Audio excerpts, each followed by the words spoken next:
Hey everyone, Morgan here. So there's been a lot of talk about food shortages, and I think people are starting to get very anxious about all this food shortages talk. Especially, there's been a lot of YouTube channels that have just been really harping on food shortages, and it's not without good reason, but there's food available now. So one of the very best ways that we can stock up on food is to actually stock up on food. Okay, to actually get that supply, to order, the freeze dried stuff, to dehydrate, our vegetables and fruits and things like that, and to find ways to actually preserve the food and stuff like that. One of the best ways to combat food shortages is to grow your own food. That is truly one of the best ways to not even be bothered. Yes, stocking up on food. Continue to stock up on food. Whenever you find food in the stores, stock up on it, okay? There's no reason for you not to stock up on food, a little at a time. And it does build up very quickly over time, even if it's just, baby steps a little at a time. But the thing is, one of the best ways to combat the food shortage is to buy seeds, or to buy plants and then save those seeds, right? Now, you have to understand that growing food, even in small spaces, you can grow food. There are a ton of indoor growing options. I mean, just so many options these days, and to actually grow in abundance. Like, I've seen these huge, like, tall, standing, indoor trees. I'm going to put some links down below for you guys to reference, but not only that, but there's also countertop, growing systems, and all it needs is like a good windowsill or some grow lights. A lot of those systems have grow lights in them. But, it's not just that, but it's microgreens, it's sprouting seeds, container gardening, hanging container gardens. Even if you have just a little small patio, like in an apartment or something, you can grow an actual substantial amount of food. You really don't need 20 acres or even an acre, or even half an acre to grow a substantial amount of food for you and your family. Okay.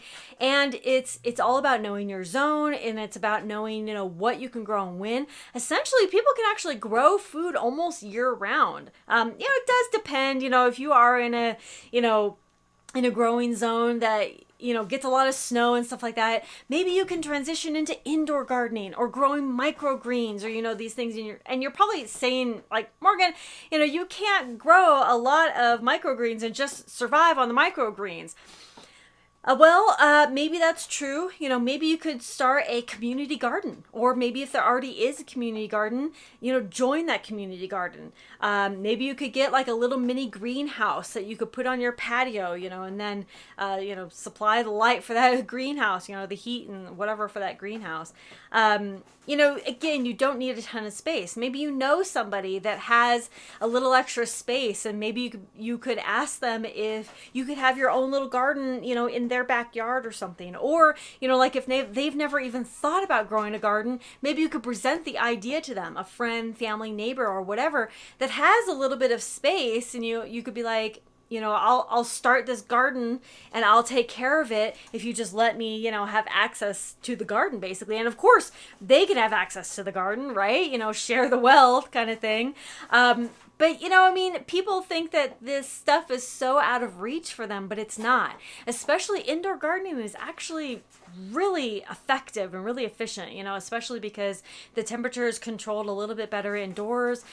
Growing indoors is completely possible almost year round for most people. And like I said, you can get those big, trees. It's called a tree, but it's like this big plastic thing. And then you just grow. Hydroponics can be grown indoors. All these different growing options, and really they're not that expensive. Like a lot of this stuff, like the hydroponics, you could do with PVC if you wanted. Some people feel weird about the PVC because it's not like food grade, but you can find PVC that's going to be good for whatever uses that you need. And so I think that it's just important for us to expand our thought of what a garden is, okay, and make it work for you. The container gardening, the the indoor gardening, the microgreens, the sprouting, all these things can be done, no matter what space that you have. And of course, if you have a little bit of space, get a couple raised beds and just get some stuff going, okay?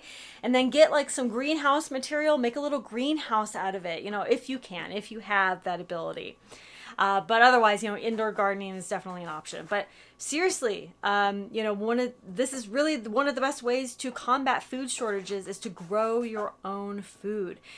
Find some ways to get involved in community garden, ask your neighbors, relatives, put an ad out, say, hey, I'm looking for anybody that's interested in doing some community gardening. Contact your local churches, contact local community, outreach programs and say, hey, I'm looking to grow a community garden. Let's get this started. A lot of restaurants are moving towards community gardens and having their own chickens as well. There's this one place in San Antonio that had their own chickens, and they had a little community garden all right there, and it produced a lot of the food for that restaurant. The eggs, and then they would give, leftovers to the chickens, and it was all this really great cycle. So, you may even want to reach out to local restaurants. I mean, you never know. Okay. So get involved with that right now and, get the stuff that you need to really get that started. Of course, continue to stockpile the food. There is food now. Continue to stockpile it as very best that you can. Don't freak out though, and don't panic. Okay. Just do the very best that you can. And also, one of the last things you want to look into is a CSA, something like a community farm that you can become a part of.